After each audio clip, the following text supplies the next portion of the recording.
that turkey buzzard sailing around the holler. Shoot that turkey buzzard just to hear him holler.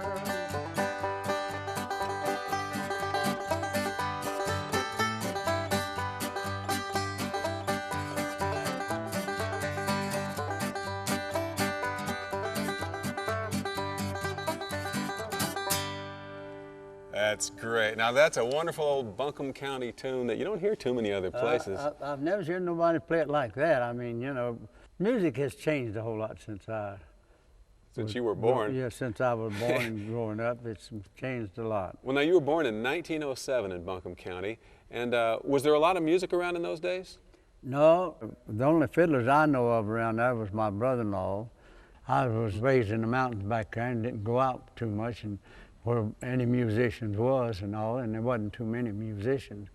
But what there was, I paid a little attention to them, you know, and so I was interested in like the sound of the banjo, and so while they would play for a square dance, you know, sometimes they would go 45 minutes to an hour, and then they'd take a break up for about 15, 20 minutes, and they'd lay the banjo down, and I was kind of interested in it as a young boy. I'd go over and pick it up, and trail on it a little bit. I kept monkeying with it, and I started a little bit of claw hammer stuff. And it wasn't very long then till I done this on my banjo. Here's why. Just pick the strings with your finger. I just picked the string, and that something hit me in my ear there when it sounded like that. I said, well, now that sounded a little better than, you know, that. I said, and that gave me a sound there that was different from clawhammer. So I kept fooling with it, and I got started with a two-finger banjo. And nobody showed you how to do that? No. You just figured that out yourself? Yeah. What about that? You kind of created your own style there. Well, the way I done it there, you know, that gave me the sound that I could. Yeah. Okay. Well, let's show up close what the style really looks like with your right hand, because we're really talking about a style of the right hand. And why don't you play a little bit of Lonesome Road Blues, and let's see what we can...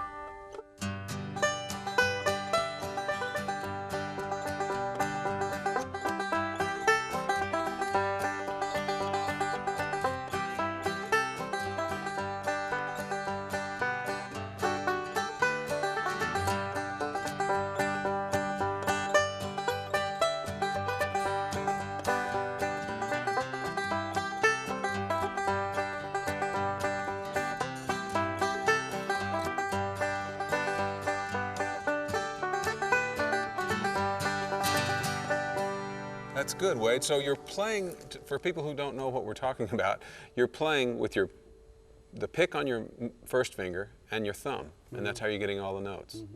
That's a very nice style, very distinctive and very bright. And you'd really never heard anything like that before, huh? No, it's my own. Let's go back and talk about living in the mountains in that early part of the 1900s. What was it like? What was life like there? Life was pretty hard. It was pretty hard living in the mountains, and you know, especially poor folk that had to raise their own food and raise all your own food. Own food and grow your own stuff in the garden, and then Mama would go out and gather it in and cook it for our meals. Daddy would farm it and had a couple of mules. You came from a big family of 8 brothers and sisters. Yeah. Four brothers and 3 sisters. Yeah. Which one were you in the line? I was next to the youngest. Oh. Well, now, a lot of people who know about early country music certainly remember your brother's fiddling. He had the band, the J.E. Maynard's Mountaineers. But he was considerably older than you, wasn't he? Yeah, 10 or 12 years old, like that. I never did know J.E. too much. He left home when he was very young, you know, and rambled around, hoboed, and, you know, looking for work. And back there then, you know, they didn't have no transportation or anything to go look for jobs. They had to walk. And when he come back and got him a good job in the cotton mill, that's when I went down and joined him, you know, and we started playing together. We didn't have any instruments, couldn't buy no instruments because we didn't have no money. And then when we made a little bit, then we bought us some records and things, you know, and we'd sit down and play them. And then finally we got to thinking, well, we can do that, you know. And You got thinking you could make records and you we could got play. thinking we could do that. And I played the banjo, and J.E. played the banjo a little bit. Uh-huh. So he asked me to come down and with him at Concord. So I left the sawmill and went down there and stayed with him. We got a job in the cotton mill, and so that's where we got our music together.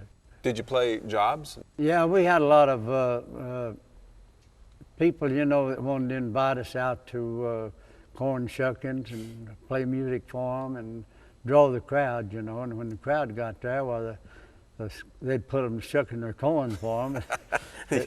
You know what that is, I guess, don't you? Yeah. And they'd put them to work of doing that, but they would always have a little joke to go along with it. They'd always get a jug of brandy and set it over in that corn pile somewhere or another, you know. Nobody knows where it was at. And So you shucked as fast as you could so you could get to the brandy, huh? they had us to come and play for them to draw the crowd, you know. Right. So they get the crowd to shuck the corns out. How did you become a professional musician after that? We got a little job working at a little radio station over in Gastonia, North Carolina, while we was working in the mill. Uh-huh. And on Saturdays we would go over there, and the radio station would have us come over and play what they call a wayside program. That was for the people, you know, that couldn't get out or go anywhere to hear us play. And so we played about every Saturday for a good long while, till RCA Victor recording company heard about us. And we were doing little personal appearances here and there, you know, putting on shows. And so they heard about us, and so they didn't even give us an audition. A fellow there in the field called them and told us about them, told them about Tomato Mountaineers. And he said, you ought to get us, listen to us. So they just come down, set up a machine, took his word for it, and we went on. We didn't even audition. Is that right? Now Yeah. that was on the Bluebird label. Yeah. Wade, one of the great songs that you and your brother J.E. recorded with the Mountaineers was that old tune, Run Mountain. Can you play a little of that for us? Yeah, I can do that.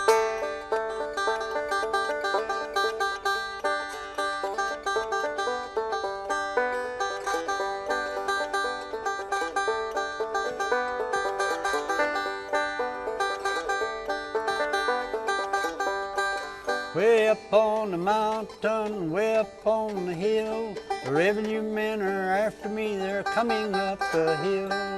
Run mountain, sugar in a hill, run mountain, sugar in a hill, run mountain, sugar in a hill, and there you get your fill.